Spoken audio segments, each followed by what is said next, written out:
আসসালামু আলাইকুম viewers, Asha's cooking শোতে আপনাদেরকে স্বাগতম জানাচ্ছি। আমার আজকের রেসিপি টিকিয়া, চিকেন টিকিয়া। এই টিকিয়াটি রাইস এবং ফ্রাইড রাইসের সাথে খেতে পারবেন। আশা করছি আপনাদের কাছে এই টিকিয়ার রেসিপিটি ভালো লাগবে। তো চলুন রেসিপিটি শুরু করি। ভালো লাগলে অবশ্যই লাইক, কমেন্ট এবং শেয়ার করে দিবেন। টিকিয়ার জন্য নিয়েছি এখানে 250 গ্রাম ডাল। এই ডালগুলো 2 ঘন্টা ভিজিয়ে রেখেছিলাম। তারপরে 400 গ্রাম চিকেন নিচ্ছি। তারপরে 3টা শুকনো মরিচ নিচ্ছি। তারপরে 6-7টা কাঁচা মরিচ নিচ্ছি। তারপরে 3-4টা দারচিনি দিয়ে দিচ্ছি এবং কয়েকটা লবঙ্গ আর কয়েকটা এলাচ দিয়ে দিচ্ছি এবং 2টা তেজপাতা দিয়ে দিচ্ছি। তারপরে হাফ টিস্পুন হলুদ গুঁড়া দিচ্ছি। তারপরে 2 চা চামচ ধনিয়া গুঁড়া দিচ্ছি। অফ ক্যামেরায় আদা বাটা দিয়েছি, রসুন বাটা দিয়েছি 1.5 চা চামচ করে এবং স্বাদমতো লবণ দিয়ে দিচ্ছি। সবগুলো উপকরণ আমি মিক্সড করে নিব। মিক্সড করে পানি অ্যাড করে দিব।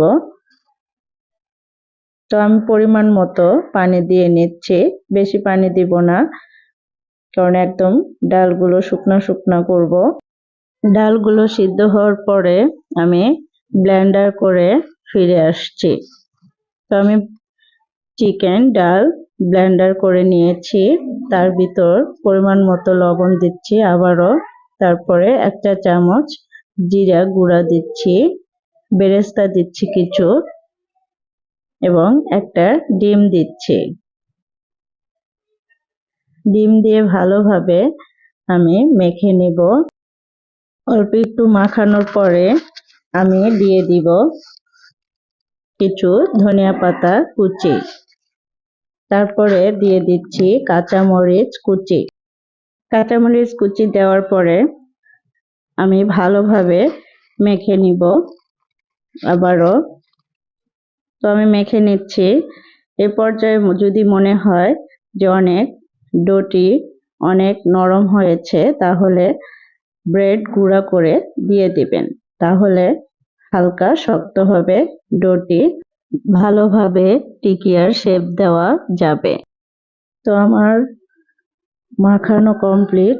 এখন আমি টিকিয়ার শেপ দিচ্ছি গোল করে। দেখুন ভিউয়ার্স, আমি একটা একটা করে এরকম করে সবগুলো টিকিয়া এভাবে শেপ দিয়ে নিব। আমি সবগুলো টিকিয়া বানিয়ে নিয়েছি। কিছু টিকিয়া আপনাদেরকে ভেজে দেখাবো, আর বাকি সবগুলো টিকিয়া আমি ডিপ ফ্রিজে ফ্রোজেন করে রাখবো। তো চলুন কয়েকটা টিকিয়া আপনাদেরকে ভেজে দেখাচ্ছি। আমি কড়াইতে তেল দিয়েছি, দিয়ে একটা একটা করে টিকিয়া গুলো দিয়ে দিচ্ছি। টিকিয়ার এক পাশটা ভাজা হয়ে গেছে, আমি উল্টিয়ে দিচ্ছি সবগুলো টিকিয়া। সবগুলো টিকিয়া ব্রাউন কালার করে ভেজে নিব। তো আমার সবগুলো টিকিয়া ভাজা হয়েছে, দেখুন মাশাআল্লাহ অনেক সুন্দর হয়েছে। আপনারা যদি টিকিয়াগুলো ফ্রিজে রাখেন, তাহলে যখন ভাজবেন তখন ডিপ ফ্রিজ থেকে বের করে 30 মিনিট নর্মাল টেম্পারেচারে রাখবেন, তারপরে ফ্রাই করবেন।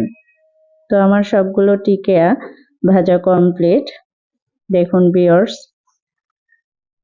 তো আমার রেসিপিটি যদি আপনাদের কাছে ভালো লেগে থাকে, অবশ্যই লাইক, কমেন্ট, শেয়ার করে দিবেন এবং যারা আমার চ্যানেলে নতুন এসেছেন তারা প্লিজ সাবস্ক্রাইব করে পাশে থাকবেন।